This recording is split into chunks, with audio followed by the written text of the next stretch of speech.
রূপগঞ্জের MP Dipu ভূঁইয়াকে ফুলেল শুভেচ্ছা জানালেন ইসলামী শাসন আন্দোলনের প্রার্থী ইমদাদুল হক। নারায়ণগঞ্জ থেকে প্রতিবেদকের পাঠানো তথ্য ও চিত্রে দেখুন বিস্তারিত। নারায়ণগঞ্জ ১ রূপগঞ্জ আসনের নবনির্বাচিত সংসদ সদস্য মুস্তাফিজুর রহমান ভূঁইয়া দীপুর সঙ্গে সাক্ষাৎ করেছেন ইসলামী আন্দোলন বাংলাদেশের মনোনীত প্রার্থী মুফতি ইমদাদুল হক হাশেমি। এ সময় নির্বাচিত সংসদ সদস্য মুস্তাফিজুর রহমান ভূঁইয়া দীপুকে ফুল দিয়ে শুভেচ্ছা জানান এবং দোয়া মাহফিল করা হয়।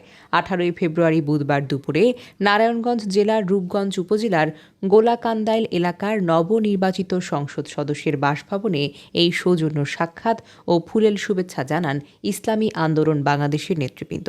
এ সময় উপস্থিত ছিলেন ইসলামী আন্দোলন বাংলাদেশ রূপগঞ্জ থানা শাখার সহসভাপতি মুফতি শিব্বির আহমেদ, সহসভাপতি মাওলানা হাবিবুর রহমান জিহাদি, তারা পৌরসভার সভাপতি শামসুল আলম খন্দকার, ইসলামী ছাত্র আন্দোলন বাংলাদেশ শুরা সদস্য মোহাম্মদ আলী, নারায়ণগঞ্জ জেলা সভাপতি সাইফুল ইসলাম সহ অন্যান্য নেতৃবৃন্দ।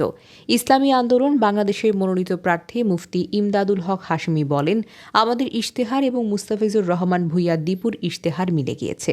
আমরা স্বপ্নের রূপগঞ্জ ধরার লক্ষ্যে দীপু ভূঁইয়াকে সর্বাধিক সহযোগিতা করব। আমরা রূপগঞ্জকে একটা স্বপ্নের রূপগঞ্জ গড়তে চাই। সেই স্বপ্নের রূপগঞ্জ গড়তে হলে সবাইকে সাথে নিয়েই গড়তে হবে। আমরাও ইনশাআল্লাহ আপনার ডানে বামে সামনে পিছনে থেকে ইনশাআল্লাহ আপনাকে সহযোগিতা করব। নারায়ণগঞ্জ ১ রূপগঞ্জ আসনের নবনির্বাচিত সংসদ সদস্য মুস্তাফিজুর রহমান ভূঁইয়া দীপু বলেন, রূপগঞ্জে খাল খনন, শিক্ষা ব্যবস্থা, সন্ত্রাস, চাঁদাবাজ, জমি দখল, মাদক অস্ত্রসহ নানা ধরনের সমস্যা রয়েছে। এসব সমস্যার সমাধান করাই হবে এখন থেকে আমার কাজ। এই জন্য সকল শ্রেণী পেশার মানুষের সহযোগিতা প্রয়োজন। যে রূপগঞ্জে 17 বছর হিংসার রাজনীতি দেখেছেন, রক্তপাতের রাজনীতি দেখেছে মানুষকে ঘুমের রাজনীতি দেখেছেন, খুনের রাজনীতি। শিক্ষাগত অবস্থা খুবই খারাপ, চিকিৎসার অবস্থা খুবই খারাপ।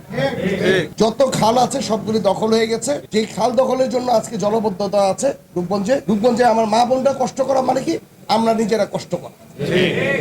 বাচ্চারা স্কুলে গিয়ে লেখাপড়া করতে পারছে না, টিচাররা লেখাপড়া করাচ্ছে না, অথবা ওরকম কাঠামো নাই। এগুলির কারণে বাচ্চারা যদি ভালো করে সুশিক্ষিত না হয় তাহলে নতুন জেনারেশন আর আমাদের মধ্যে ডেভেলপ হবে না।